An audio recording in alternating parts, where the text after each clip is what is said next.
Welcome to today's Global Connections program. I'm Bill Miller. Today we're going to be taking a look at the population of the planet Earth, and right now we're at about 8 billion, to see how many people planet Earth can support from the resource standpoint and what's being done to deal with this particular issue.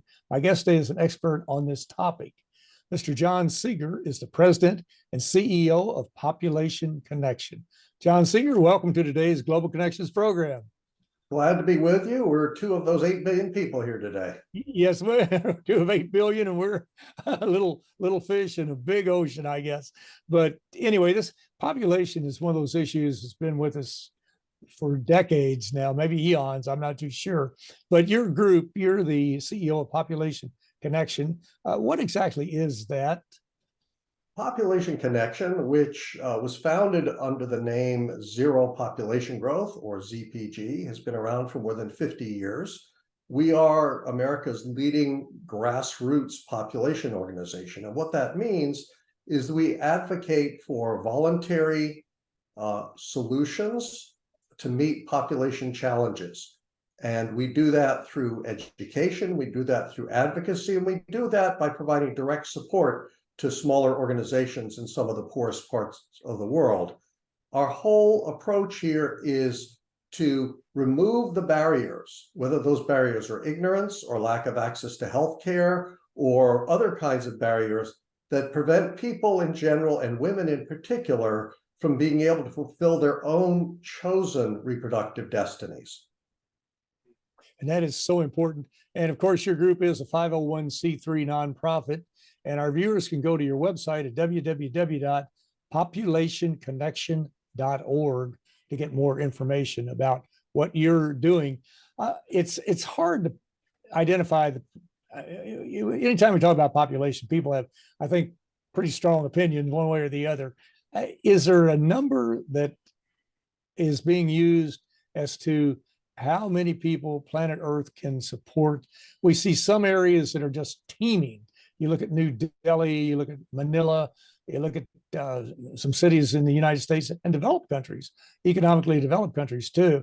And then you see other countries that are just very lightly populated. How is there a ballpark figure that you use, or is there a trend that's pointing us in maybe the wrong direction that we should think about maybe trying to just replace the population we have with? I think that's 2.2 people per woman or something like that. But anyway, where are you on that right now?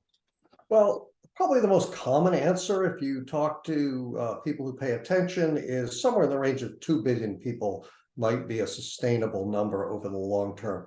But I think there's a better way to look at it. And that is to start by asking yourself, each of us, 2 questions. First, how do you want to live personally? Second, how do you want everyone else to live? And everyone else isn't just the 8 billion humans. We're just one of many, many species on this earth. And it isn't just those who are here today. There are going to be future generations. And so we need to think about it as a set of questions about values. And it ultimately comes back to the values you have. For example, you could fit the entire population of the Earth into the state of Texas, but somebody might get thirsty, or somebody might need to use the bathroom or want a sandwich. That's where it starts to get tricky. By our view, the world is significantly overpopulated based upon current available technology. Now, I have no idea what's going to be invented 10 years from now or 1,000 years from now, but in the here and now, we are overpopulated. And that was a good point you made too, because most people, no matter what their income level is or what have you, they pretty much aspire to do better. They want to have maybe the second car, the third car, or they want to have a country home or something like that, a summer home someplace. And of course, that puts more pressures on the resources of the planet. You were talking about women a minute, or you mentioned women a minute ago. Women are absolutely critical to any type of discussion of family planning, are they not? And you're talking about voluntary family planning. Absolutely. And I mean no disrespect whatsoever to you or me, But there have been many times, in fact, most of the time in the history of population discussions, it's been a couple of older, frankly, white guys talking about what needs to happen. And we should care about it. We should think about it. We should be engaged. But what's really important here is to put the power where it should be, which is in the hands of individual women. And they face all sorts of barriers. And those barriers exist in all sorts of societies. You don't have to look far to see the great controversies unfolding right here in our own country these days around healthcare issues and contraceptive access and abortion to see that these are tough issues. And when you go to some of the poorest places on earth, you have hundreds of millions of women who don't want to be pregnant and yet face barriers to contraception. We need to focus on things here and there. The problems may be different, but the solutions all tie back to lifting up and empowering women. Now, you've been involved in this population discussion for many decades now and are a renowned expert on this. What have you found over the years? What are some of the best policies or best programs or best approaches to dealing with this and to involve all the key players? And by that, I assume I'm talking about the whole family and not just one person in a family. But are there some best practices that are out there, so to speak? There are three key elements, and they vary in composition and impact around the world because we live in a world with many different situations. But those three factors are: one, education for women and girls; two, access to the full range of reproductive health services; three is changing social dynamics so that women are truly empowered to be able to decide the trajectory of their own lives. Put those three things together and population family size plummets. It doesn't matter where. It doesn't matter if it's a Catholic country, a Muslim country, predominantly Catholic, predominantly Muslim. It doesn't matter what continent it's on. It doesn't matter if it's rich or poor. It happens when those elements are in place. And we know that because as of now, there are nearly 100 countries on Earth, with a little less than half, that are at or below replacement rate, which, as you alluded to, is a little over 2 children per woman. So there's great progress that's been made, but it's very, very uneven. As someone once said, the future has arrived, it's just not evenly distributed. It is here, whether we like it or not. We have to deal with it. That's exactly right. I just read an article yesterday about how Japan, I think in 47 prefectures, I may be wrong on that number, they are now, for the first time ever, having a negative population growth in the country. And that is true, I guess, for some other countries too. The United States is moving in that direction. There are many others, are there not? Yes, there are a handful of countries, Japan being quite noteworthy among them, where you're actually seeing population decline. And there's certainly concern around that.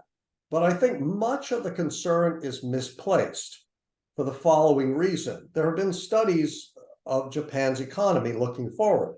And what those studies find is that over time, as their population shrinks, their GDP may go down, but their per capita GDP will continue to go up. Now, most of us, on a very practical level, are more interested in our own GDP than we are in some aggregate number. So if people in general are faring better, and I know GDP is only one way to measure that, and it misses a lot, but you don't need a growing population to have a healthy economy. What you need is a productive population. And a productive population is easier to achieve when you have small families because you have more to invest in each child. Yes, you certainly do. And that's the way to go at it. Well, you're watching Global Connections Television, which is a privately funded, independently produced program. The opinions expressed on Global Connections are solely those of the moderator and his guest. We'd invite our viewers to go to our website at www.globalconnectionstelevision.com to view previous programs. Also, if you're involved with the PBS or community access television station, or perhaps an educational institution, that has an intra-campus television hookup, or you have a podcast, or you just have a computer and you like our show, you would like to share it, please feel free to do so. Global Connections Television is provided at no cost as a public service to help us better understand international issues and how they impact our lives. Today, we're taking a look at this whole issue of population, and my guest is an expert on this topic. Mr. John Seager is president and CEO of Population Connection. John, you were talking about the reduction in the population and how the GDP may go down, and others. It seems like that some of the other arguments are that, well, if we have a reduction in the number of people who are paying into, let's just take the Social Security system in the United States. I think when it was set up under FDR, it was like 35-1 people paying into it or something like that. And today it's like 3-1 or 2-1. And they question, is there some way to maintain a viable Social Security system, but have fewer people paying into it if the population does shrink, or there's a reduction in employment levels because of AI or robots or whatever the case might be? Well, before I get to the substance of my response, I think if we're going to have AI, we need to tax those robots. If they're going to be doing some of the work, That's right. some of the taxes. That seems, and I've never heard anybody suggest that. So there's a new idea for you: tax the robot. It's a very good one. But to be more focused, there are a couple of aspects here. First of all, Social Security is going to be in something of a financial crunch down the road. Most of that could be eliminated by eliminating the earnings cap on Social Security. As Warren Buffett has said, and I'm roughly paraphrasing him, it makes no sense that his executive assistant pays a lower tax rate than he does. And I think anyone who is fortunate enough to earn more than the Social Security earnings cap should participate the same way everybody else does at the same rate. So if you do that, you don't eliminate the entire shortfall, but you eliminate the lion's share of it. The other aspect of this that doesn't really get paid attention to is people look at the ratio of workers to retirees. That's not the right number. It's the ratio of workers to those who might be dependents. And in general, and I'm oversimplifying, people in the first several decades of their life are in a dependency status. They're not working for a living. And people in the last several decades of their life, if they're fortunate enough to live a long life, are also in an economic dependent status, even if they're depending on their own stored up earnings, if you will. So when you look at it that way, there isn't really that much of a shift because as we have smaller families, and we are having smaller families, you need fewer pediatricians, you need fewer daycare centers, you need fewer schools. So that offsets many of the costs that are attendant to older age. And if we think it through, and it's not going to happen overnight, it's a question of planning carefully. One of our founders, Paul Ehrlich, made an interesting comment about sea level rise. He said, you can outwalk it. That is, that if you plan thoughtfully and carefully, you can deal with it. It's failing to plan for it that causes the problem. And that has been the case in many areas of the world, in the United States and in many areas of the world, no doubt about it. Well, this issue is so important, and it's one that we really have to get more serious about in dealing with. I'm just curious, what would you recommend? Are there 3 or 4 suggestions that you would recommend? I know you had 3 a few minutes ago that were very good. Are there any other suggestions that you would want to share with our viewers today to help them better understand this issue, or to get it more involved in helping to deal with the overpopulation issue? I think I would start with a pretty straightforward notion, which is we all have families, and families come in many different shapes and sizes, and some families are linked by basic biology. Other families sort of come together in their own ways. Our children had honorary grandparents who lived next door, and we considered them family, even though they weren't, quote, relations. My point here is, think about what you want for your family. Think about what you want for the people you care about most, And most of the time, for most of us, that's what most everybody wants. We want people to be healthy.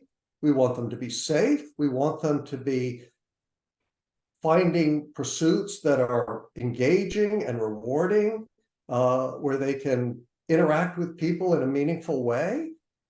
And that's pretty much what everybody wants. I'm sure there are a few exceptions out there in any group, but that's really what we're trying to do here, is remove the barriers. And to go back to where I started, one of the big barriers is a lack of knowledge. And we are the only organization on a nationwide basis that works to provide population literacy in the public schools. What we do is we introduce population concepts into schools all across the country. We are absolutely not trying to tell students what to think. We are simply trying to get them to think about these issues for themselves and contemplate the meaning of different challenges that relate to population shifts. And when you try to get people to think, you have better citizens. So that's point one. Point two, again, tying back to what I was saying, is to work to remove barriers that prevent people, and women especially, from making their own decisions about their own health care. I have no disrespect to various government agencies that do important work. We all want to be in the driver's seat when it comes to our own health. And the idea is to put women in that driver's seat and make sure they can make their own choices. And finally, it's a kind of more challenging in that demography is destiny. You have some places in the country and in the world that are growing very rapidly. Others are shrinking. And you have to be attentive to those different challenges and show people how you can have healthy, prosperous lives regardless, and show people that when people have more choices, they choose more smaller families. And why don't we make the best of it instead of making the worst of it? And that's very true. There are places that are actually losing population. They're shriveling up. The communities are dying, especially in some of the rural areas around the world, really, not just in the United States, but in other areas too. Well, in looking at this particular issue, Population Connection has been very upfront, very really a leader in this area and focusing on this particular problem. But you also have partners. You don't do all this by yourself, obviously. And I'm thinking some of the groups that come to mind. One is the United Nations has had a variety of conferences on population development. You have the UN Population Fund, the UNFPA. What role do they play in coordinating with you, or providing assistance, or sharing information, that type of thing? The UN Population Organization, which has the initials UNFPA, is very important. It provides direct services in many countries around the world, especially where the need is greatest. And of course, in every case, those services are only provided at the invitation of the host country.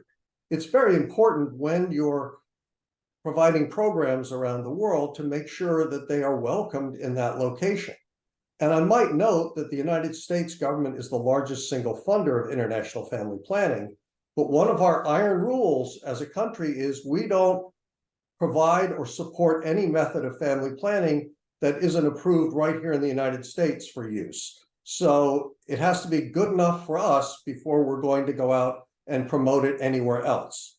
So that's very important. There are many, many important players. There's just one group I'd really like to single out, though, and people can check it out on our website. We have a global partners program. We're now working and providing direct support to smaller organizations in some of the poorest places on earth, in Kenya, in Nepal, in Uganda, in Guatemala. These are organizations working at the closest, lowest level with people in villages and communities and slums, and also in forested areas to protect mountain gorilla and things like that. The organizations that are often too small to get funding from the big players, and yet they are doing amazing work. And the most important thing any of us can do with any of this is to not feel overwhelmed by it.